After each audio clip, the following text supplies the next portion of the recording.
તો અંકલેશ્વરના સારંગપુર ગામના ડેપ્યુટી સરપંચ રતિલાલ પટેલની ફરી એકવાર દાદાગીરી સામે આવી છે। ડેપ્યુટી સરપંચ રતિલાલ પટેલ પંચાયતનું ટ્રેક્ટર અન્ય કામ માટે વાપરતા હતા, જેથી ગામના એક યુવકે વિડીયો ઉતારતા રતિલાલ પટેલે તેના પર ગુસ્સો કર્યો હતો અને રતિલાલ પટેલ અકળાયા હતા અને યુવકને માર માર્યો હતો।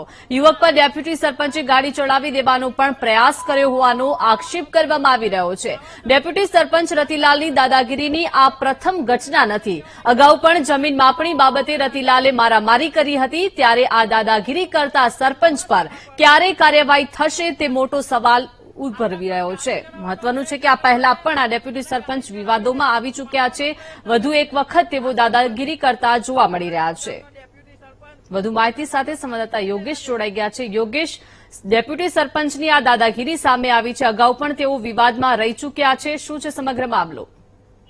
જી, ચોક્કસથી જણાવ્યું કે આજે અંકલેશ્વર તાલુકાનું સારંગપુર ગામ છે, તેના ડેપ્યુટી સરપંચ રતિલાલ પટેલ કરીને છે કે તેઓ જે ગ્રામ પંચાયતનું સેક્ટર હોય છે તે અન્ય બીજા કોઈ કામની અંદર, પ્રાઇવેટ કામની અંદર ઉપયોગ કરી રહ્યા હતા। તે સમય દરમિયાન ગામના એક યુવક છે તેઓને સ્પષ્ટતા કરતા કે આ જે ટ્રેક્ટર છે તેનો ઉપયોગ તમે ગ્રામ પંચાયતના કામ માટે કરો, નહીં કે તમારા પોતાના પ્રાઇવેટ કામ માટે। તો તેને લઈને આ જે યુવક છે વિડીયો ઉતારનાર અને આ જે રતિલાલ જે ડેપ્યુટી સરપંચ તેઓની વચ્ચે ગાળાગાળી પણ થઈ હતી અને રતિલાલ જે છે ડેપ્યુટી સરપંચ અહીંયાથી નહીં અટક્યા અને આ જે યુવક છે, જે વિડીયો બનાવનાર યુવક છે, એની ઉપર ગાડી ચડાવવાનો પણ પ્રયાસ કર્યો હતો અને રતિલાલ પટેલ અગાઉ પણ જે મારામારીના વિડીયો પણ તેઓના સામે આવ્યા હતા કે જે પંચાયતની હદની અંદર જે દુકાનો બાંધી દીધી હતી અને એમાં જમીન માપણીના જે અધિકારીઓ આવ્યા હતા અને અધિકારીઓની સામે જે અરજદાર હતા અક્ષય પટેલ, તેઓને પણ ભૂતકાળમાં માર્યા હતા અને અગાઉ પણ તે અંગે પોલીસ સ્ટેશનમાં પોલીસ ફરિયાદ પણ નોંધાઈ હતી। જી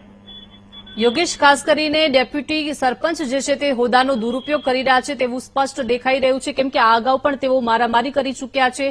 વધુ એક આ દાદાગીરી સામે આવી છે, યુવક પર ટ્રેક્ટર ચડાવવાનો પણ ક્યાંક ને ક્યાંક પ્રયાસ કરવામાં આવ્યો છે। યોગેશ, યુવક શું કહી રહ્યા છે? યુવકનું કહેવું એવું છે કે સમગ્ર જે ઘટના છે, જે ગ્રામ પંચાયતની જે મિલકતો છે તેનો ઉપયોગ માત્ર ને માત્ર ગ્રામ પંચાયતના જે કામો હોય છે તેની અંદર જ કરવો જોઈએ અને આ જે રતિલાલ પટેલ નામના જે ડેપ્યુટી સરપંચ છે અને સરપંચ પદે તેઓના પત્ની છે, પરંતુ સમગ્ર જે પંચાયતનું હેન્ડલિંગ છે તેઓ પોતે સરપંચ બનીને બેસી ગયા છે અને આ પોતાની મનમાની ચલાવી રહ્યા છે। અગાઉ પણ ઘણી બધી વાર તેઓના વિડીયો વાયરલ થયા છે અને આ ગ્રામજનો તેઓની રજૂઆત અગાઉ પણ કરી ચૂક્યા, પરંતુ તેમ છતાં પણ સરપંચની જે લુખ્ખી દાદાગીરી છે તે યથાવત રહી છે। જી, આભાર યોગેશ વિગત આપવા બદલ।